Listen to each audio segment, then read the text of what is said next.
কতবার দোয়া ইউনুস পাঠ করলে গাইবী সাহায্য পাবেন আপনি? আল্লাহ রাসূল সাল্লাল্লাহু আলাইহি সাল্লাম তিরমিজি শরীফের বর্ণনা বলেন 3505 নম্বর হাদিস। আল্লাহ রাসূল বলছে, যারা দোয়া ইউনুস পাঠ করে আল্লাহ পাকের কাছে কোনো কিছু চায়, আল্লাহ পাকের কাছে সাহায্য প্রার্থনা করে, আল্লাহ রাব্বুল আলামিন সঙ্গে সঙ্গে তাকে সাহায্য নাজিল করে। অনেক মুহাদ্দিস, অনেক মুফাসসির এই আয়াতটাকে, এই দোয়াটাকে দোয়া ইউনুসও বলে থাকেন। এটা আল্লাহ রাব্বুল আলামিনের গাইবী সাহায্য পাওয়ার একটি অন্যতম একটি দোয়া। তিরমিজি শরীফের বর্ণনায় আল্লাহ রাসূল সাল্লাল্লাহু আলাইহি ওয়াসাল্লাম বলেন, আমার ভাই ইউনুস আলাইহিস সালাতু ওয়াসসালামকে যখন নৌকা থেকে যখন সাগরে নিক্ষেপ করা হয়েছিল, নৌকা থেকে যখন তাকে সাগরে নিক্ষেপ করা হলো, তিনি পানির নিচে পড়ে গেলেন। পানির গভীরে যাওয়ার পরে তাকে মাছ খেয়ে ফেললেন।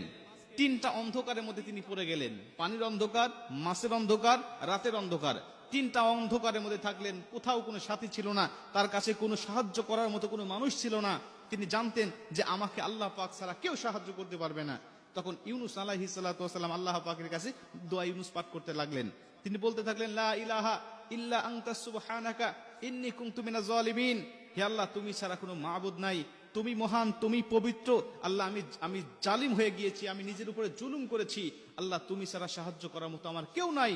আল্লাহ রাব্বুল আলামিন তাকে মাছের পেট থেকে আল্লাহ পাক তাকে হেফাজত করলেন। আল্লাহ পানির অন্ধকার থেকে তাকে আলোতে নিয়ে আসলেন। রাতের অন্ধকার থেকে আল্লাহ দিনের আলো দিলেন। তিনি মুক্তি হয়ে গেলেন। তিনি আল্লাহ পাকের শুকরিয়া আদায় করলেন। মুসা আলাইহিস সালাতু ওয়াসসালামের জামানায় এমন ঘটনা পাওয়া যায়, এই দোয়ার মাধ্যমে আল্লাহ পাক তাকে অনেক পরিত্রাণ দান করেছেন। আল্লাহ রাসূল সাল্লাল্লাহু আলাইহি ওয়াসাল্লাম বলেন, তুমি যখন এই দোয়াটা পাঠ করে, অর্থাৎ সূরা আম্বিয়ার 87 নম্বর আয়াত, এই লা ইলাহা ইল্লা আনতা সুবহানাকা ইন্নী কুনতু মিনাজ জালিমিন, এই আয়াতটা তুমি পাঠ করে আল্লাহ পাকের কাছে সাহায্য চাইবে, আল্লাহ পাকের উপর অবধারিত হয়ে যায় তোমাকে সাহায্য নাজিল করা। অনেকে বলতে পারেন, হুজুর কতবার তেলাওয়াত করবো? আমাদের সমাজে বলে যে 100 বার, 1000 বার, বা 1 লক্ষ, বা 16,75,000 বিভিন্ন সংখ্যা আমাদের সমাজে কিন্তু বর্ণনা আছে। কিন্তু আল্লাহ রাসূল সাল্লাল্লাহু আলাইহি ওয়াসাল্লাম বলেন, আমলের সাথে, ইখলাসের সাথে যদি কোনো আমল করা হয়, এটা একাধিক করার প্রয়োজন নয়। আখলিস দীনাকা ইয়াকফিকাল আমালুল কলিল, আমল যদিও অল্প হয় কিন্তু ইখলাস যদি তার ঠিক থাকে, ওমান ইয়াতাওয়াক্কাল আলাল্লাহি ফাহুয়া হাসবু, আল্লাহর উপরে যদি পরিপূর্ণ তাওয়াক্কুল তার থাকে, আল্লাহ রাব্বুল আলামিন অল্প আমলেই তার দোয়াটাকে কবুল করতে পারে।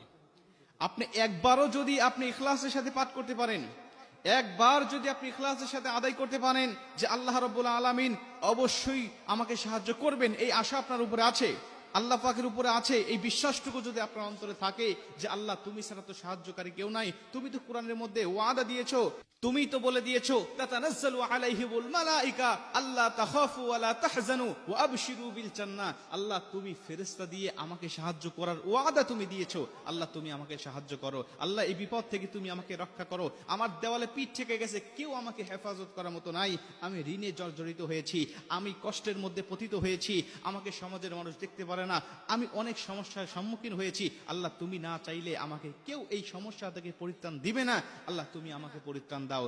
আল্লাহ পাকের কাছে একানিষ্ঠভাবে কায়নু বাক্যে যখন আপনি ইখলাসের সাথে আল্লাহ পাকের কাছে চাইবেন, আল্লাহ পাক অবশ্যই আপনাকে কবুল করবে, অবশ্যই আপনার দোয়াটাকে কবুল করবে। এজন্য দোয়া ইউনুস, লা হাওলা ওয়ালা কুওয়াতা ইল্লা বিল্লাহ, এই সমস্ত দোয়াগুলো আল্লাহ পাকের সাহায্য পাওয়ার একটি অন্যতম মাধ্যম, আল্লাহ পাকের সাহায্য পাওয়ার একটি অন্যতম মাধ্যম, অন্যতম একটি দোয়া। এগুলো পাঠ করে আপনি আল্লাহ পাকের সাহায্য চাইবেন, দেখবেন যে আল্লাহ পাক অবশ্যই আপনাকে সাহায্য দান করে দিয়েছে।